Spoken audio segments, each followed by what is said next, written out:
여러분 반갑습니다. 천만입니다. 좋은 아침이고요.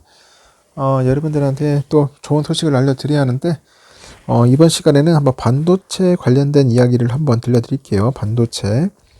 반도체 하면은 역시 1등은 삼성인데, 그 삼성 그 반도체 부족해가지고 현재 뭐 감산의 조짐 있다, 뭐 그리고 버린 기술의 역습이다, 뭐 이런 여러 가지 뭐 관련된 기사들이 나오고 있더라고요. 보니까 현재 지금 난리잖아요. 반도체 없어가지고 지금 반도체가 부족해가지고 좀 국가적으로 난리고, 지금 기업들은 기업들대로 좀 곡소리 나고 지금 아우성이고, 참 어쩌다 이런 꼴이 났는지 좀 이해가 안 갑니다. 응?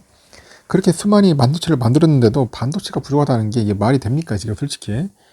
하여튼 참 아이러니한 지금 우리 현실에서 살고 있어요. 지금 이 코로나 현실에 이 반도체가 부족해서 난리다고 하니까 참 이해하려다가 이해를 못 하겠습니다. 일단은 상황이 그래요, 지금. 세계 최대 세계 최대 메모리 반도체 제조업체는 당연히 삼전이죠, 삼전. 근데 반도체 부족으로 생산 차질을 빚을 처지에 의도였다고 하니까, 더 이상 진짜 뭐 이해하기 힘든 그런 현실이 온 것 같아요. 반도체가 없어서 공장을 멈춰 세운 그 자동차 업계처럼 삼전에서도 이제 반도체를 못 구해가지고 이제 스마트폰하고 뭐 TV, 뭐 가전 등 감산이 현실에 될 조짐이라고 합니다. 야, 어떻게 또 반도체가 없어가지고 TV도 못 만들고 스마트폰도 못 만든다는 게 여러분들 이해가 됩니까? 일단은 수익성이 높은 그런 첨단 기술이 시장을 주도하는 반도체 업계에서는 반도체 업계에서 빚어진 그 범용 기술의 역습이다, 이렇게 봅니다. 범용 기술의 역습. 배터리로 치면은 이제 전기체에 들어가는 첨단 그 고집적 배터리는 만드는데 일반 건전지를 만들 장비가 없는 셈이에요. 웃기죠? 초정밀 기계는 만드는데 일반 정밀 기계는 없다, 그런 셈이겠죠. 그래서 반도체 제조 기술에서 세계 최정상으로 평가받는 삼성전자가 반도체 부족에 시달리는 이유에 대해 업계 전문가들은 이렇게 분석을 하는 거예요. 그래서 삼성전자는 메모리 반도체 공장에서 10나노급이죠. 나노미터만 1나노미터는 10억분의 1미터인데 10나노급 그 파운드리 공정에서는 5에서 7나노 기술의 제품을 주로 생산을 해요. 그래서 첨단 IT 기기에 들어가는 그런 고사양의 반도체죠. 이런 것들은 그래서 최근 뭐 자동차나 뭐 스마트폰, TV, 가전 생산 라인 가동을 위협하는 반도체는 이런 고사양 반도체는 종류가 달라요. 이런 것들은 기술로는 보통 30에서 50나노대의 다소 뒤떨어진 공정으로 제조되는 제품입니다.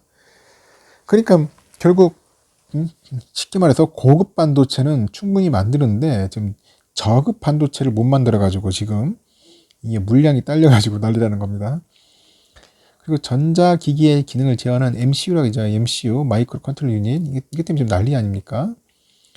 MCU가 대표적인데 10나노대 이하의 첨단 공정으로 제조되는 뭐 CPU나 AP 등 첨단 반도체에 비해서 상대적으로 범용 반도체로 통하는 이 시장에서는 NXP에 있죠. NXP, 뭐 ST 마이크로, 르네사스 등이 활약하는 일종의 2부 리그예요. 2부 리그.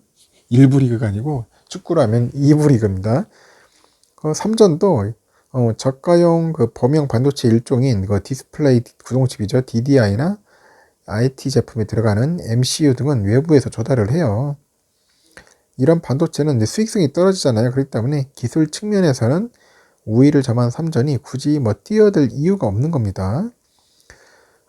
지금 고급 제품도 만들기 바쁜데 지금 저급 제품까지 만든다는 것은 좀 웃기는 거잖아요. 그리고 또 이게 단가 자체도 있기 때문에 여러 가지 수익성이 안 좋아요. 그러다 보니까 삼성은 아예 이쪽에서 손을 뗀 거죠.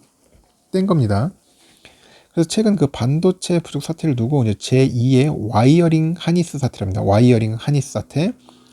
그런 지적이 나오는 이유가 있어요. 지난해 초에 코로나19 사태 초반에도 차량용 전선 와이어링 하니스를 만드는 그 중국 현지 생산 라인이 멈춰섰어요. 그러다 보니까 국내 자동차 공장이 완전 올스톱 된 거예요, 지금. 차량용 전선 그 하나 못 만들어가지고. 그래서 와이어링 하니스는 자동차 조립 그 초기 공장에 설치하는 부품인데 그 차종과 세부 모델에 따라서 이제 배선 구조가 제각각이에요. 그러다 보니까 호환이 불가능하고요. 종류도 많아. 그리고 관리도 어렵고요. 그래서 거의 전량을 중국을 중심으로 해서 한 해에 그 해외 조달에 의존하고 있습니다. 기술로만 따지면 그 범용 반도체처럼 상대적으로 쉽게 만들 수 있는데 결국 수익성이 떨어지니까 국내에서는 이제 생산하는 업체가 없는 거죠. 그리고 반도체 업계에서도 이번 사태를 계기로 첨단 기술과 범용 기술을 두루 육성할 필요가 있다. 이제 그런 얘기들이 이제 들려 나오기 시작합니다. 이제서야. 그렇게 해야지 않으면 또 나중에 골치 아프지 않겠습니까? 그러다 보니까 국내에서는 이제 DB 하이텍이라고 있잖아요. DB 하이텍. 이 업체에서 이제 파운드리 업체가 대안될 수 있지 않겠는가. 그런 얘기들이 나오고 있는 겁니다. 그 업계 한 인사도 그 중견 반도체 업체의 경우에 그 자금력에서 이제 정책적인 그 지원 없이는 투자를 확대하기 쉽지 않다 얘기를 하고 있어요. 그래도 반도체 업체 하나 만들려면 돈이 많이 들잖아요. 공장 시설하고 뭐하고 뭐 조단인데 이게 조단위를 중견 기업체가 이렇게 끌어온다는 게 쉽지가 않죠. 누가 막 투자를 해주지 않는 이상 아니면 정부에서 지원해주지 않는 이상은 힘듭니다. 그래서 반도체 생태계 강화를 위해서는 이런 부분에서 정부가 좀 더 신경을 써야 할 것 아니냐 이런 얘기들이 들리는 거죠. 하여튼 지금 그래요. 지금 반도체 메모리 반도체 1등인 삼성도 지금 반도체가 부족해가지고 난리니 참 이거를 어떻게 뭐 설명해야 할지를 참 난감합니다. 그러다 보니까 아까 말한 것처럼 뭐 스마트폰, 뭐 IT 기기, 그리고 노트북 같은데 이런 걸 만들어야 할 반도체들이 없어가지고 지금 이게 참 어려운 현실에 처해 있고, 또한 차량용 반도체 또 없어가지고 지금 미국은 좀 어떻게 쓰면 미국에서 뭐 지금 바이든 대통령까지 저렇게 설치고 다니지 않겠습니까? 중국도 마찬가지고 지금 중국은 또 이제 반도체 또 싹쓸이 한다고 지금 사재기 한다고 난리고, 이러다 보면은 나중에 이제 중견기업들이 이제 중소기업들이 이제 박살나는 거예요. 지금 반도체 없어가지고. 참 큰일입니다. 지금 내가 볼 때는 큰일이고, 그렇다 해서 삼성전자가 지금 이 시기에 뭐 돈을 몇 조를 투입해가지고 이런 범용 반도체 만든다는 것도 참 무서운 일이고, 이러다 보니까 지금 이것도 일종의 악재예요, 악재. 보면 악재. 이런 악재가 있다 보니까 삼성 주가가 어느 정도 영향을 받지 않는가 생각합니다.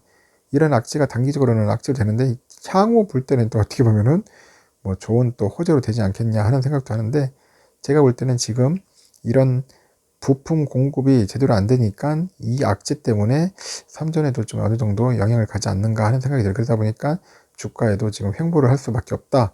뭐 투자증권 전문가가 이런 얘기를 또 하더라고요. 그런 부분에서는 어느 정도 또 공감이 돼요. 그래서 이런 악재들이 빨리 하나씩 털어내야지 또 삼전도 주가에 좀 도움이 되지 않겠나 생각이 듭니다. 하여튼간 10가지 호재가 있어도 한 가지 악재가 있으면은 주가는 내가 볼 때는 상승하기가 힘들 수가 있어요. 그런 부분들을 한번 잘 참고하고 우리가 또 향후 삼전에 투자할 때도 좀 어느 정도 그런 것들을 이해해서 한번 도움이 됐으면 좋겠습니다. 하여튼 여러분들 참 우픈 현실을 한번 제가 간략하게 설명했습니다. 하여튼 여러분들 좋은 하루 보내시고요. 하여튼 반도체 부족하다는 거 잘 참고하시길 바랍니다.